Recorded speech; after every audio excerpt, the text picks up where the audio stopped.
And finally, this morning, we wrap up our week-long look at the sporting goods business with some new products from some creative inventors who hope to score big with sports retailers. First Business correspondent Mark White joins us with details. Good morning, Mike. How you doing? Good morning. How are you, Bob? All right. You know, once a year, the sporting goods industry gets together and unveils new products for the upcoming seasons. I caught up with a variety of small business entrepreneurs, and here's what's new. The new Energy Elastic Lace System is a lace lock in conjunction with an elastic shoelace. Put it in the shoe like a regular shoelace, use the lock instead of a bow or a knot. You'll never have to tie your shoes again. You can slip them on and off. They're more comfortable, they flex and arch with the foot naturally, and they hold you more snug than regular laces.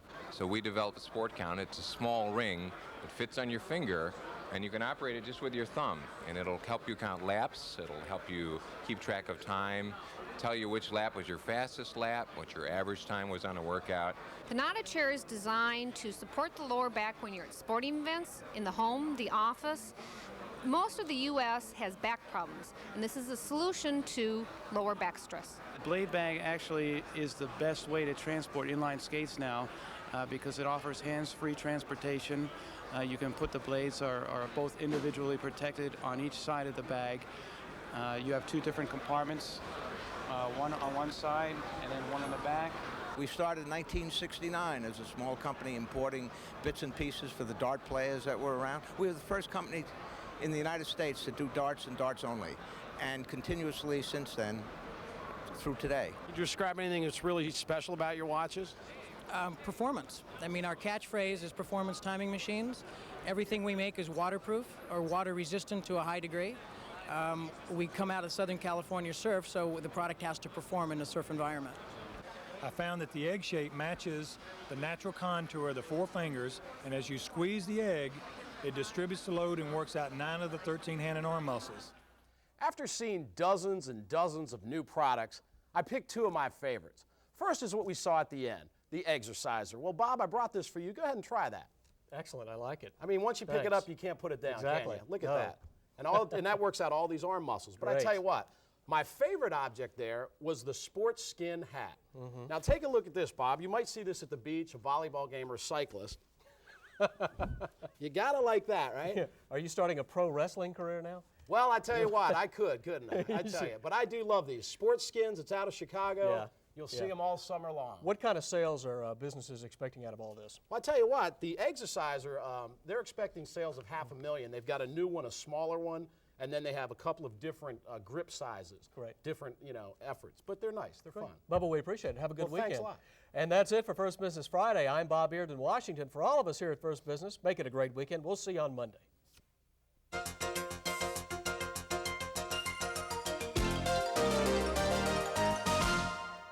Finally, this morning, interest in women's sports has grown by leaps and bounds over the last couple of years.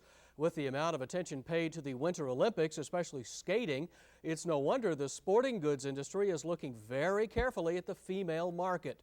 First Business correspondent Mark White reports. One of the key factors to identifying future merchandising is to find out where the next generation of consumers are coming from. High school sports participation numbers show nearly 2 million girls taking part in a variety of sports, with basketball, track and field, and volleyball the leaders. Our business is way up in the women's fitness area because women continue to take up new sports, to understand the value of training in larger numbers. And so once someone gets serious about sports and fitness, that's good for Nike's business. If it's just a fashion thing, we don't really participate at that level. Speaking of fashion, less is definitely more for 94. Swimwear is trying to find a happy medium between too little and too much. And what's really big seems to be the use of extreme colors. Anything bright and flowerful seems to be in. The use of breathable fabrics such as lycra, rayon, and spandex continues to dominate.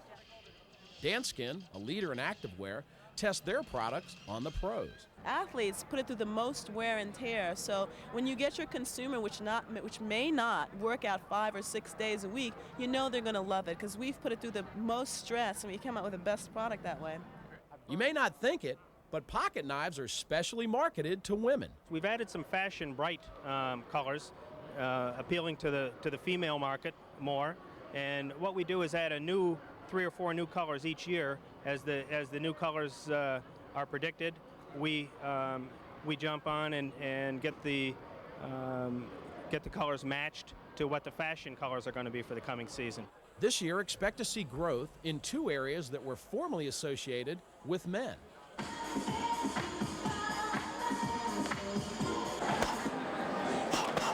So guys, be careful out there. Tomorrow we learn about the benefits of exercise. Mark White, First Business.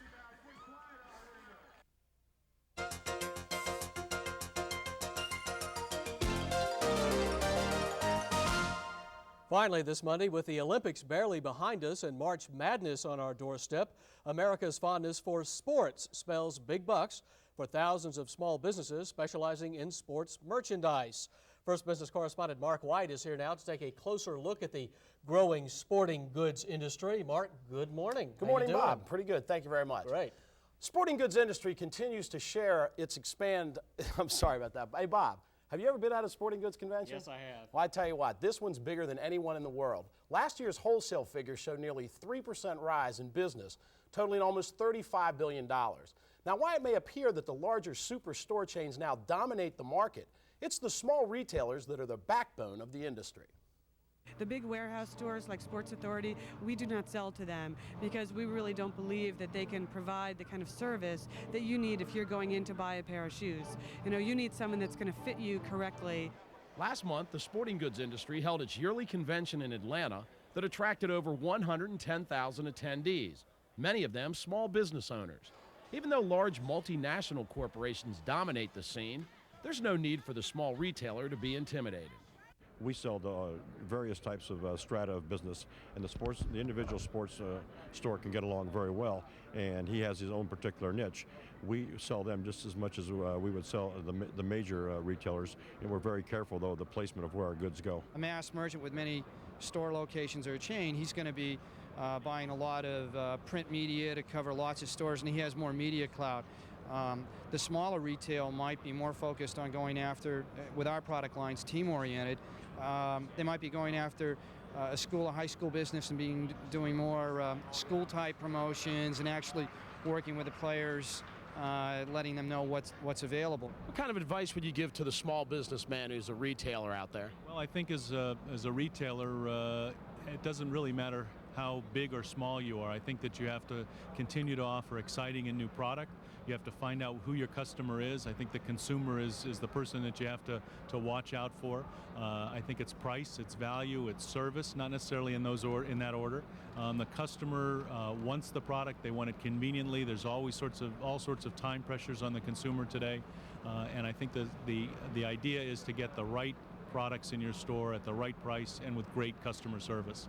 If they're a small businessman, the big companies are still very happy to talk to them because this is America and we're interested in doing business. 1994 will be a transition year.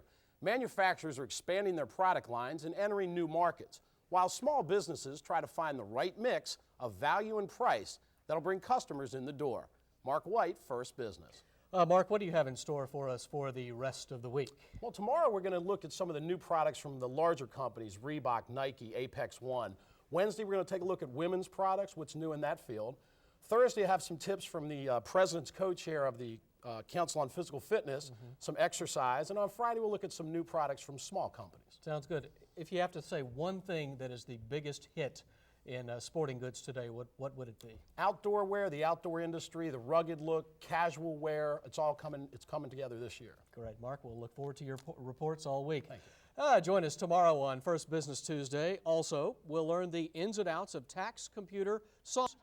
Over the next few months, the sporting goods industry will be unveiling a variety of new products aimed at just about every group in the country. In part 2 of our week-long look at the hottest in sports products, First Business correspondent Mark White tells us there's a lot to be excited about.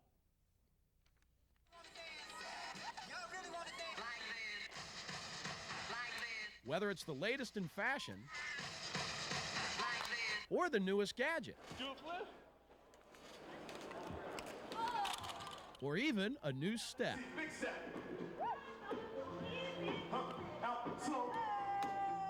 Be prepared for an avalanche of new sports products. Our biggest new product introduction will be a bunch of shoes called Air Max Squared, where our airbags they now have dual pressure to provide more cushioning, and one of those is designed specifically for Charles Barkley. So Charles will be wearing that shoe in the playoffs. So that's the first time America will see one of the new Air Max Squared shoes. If basketball's not your game, how about a pair of far-out sandals? Not to be outdone, Reebok also has a major commitment towards the outdoor market with its box collection. Without a doubt, this pair of running shoes is out of this world. Instead of putting your foot on top of a platform, in this case, you're now putting your foot inside of a system. So you get the incredible feeling of air pressure enveloping your foot like fingers and holding your foot in place. It's a fantastic thing. How does market research affect new product development? We go into a sport like the NHL, and we sit in the arena and we try to assess and analyze what can make something special for the consumer, where the participant consumer who follows the team on a consistent basis can wear something where they feel a strong affiliation or a kind of bonding. So we looked at the team's authentic uniforms and we came up with the concept, let's take those uniforms and turn them into jackets. And we're the first company that's ever tried to do something like this. And what influence does a professional athlete play?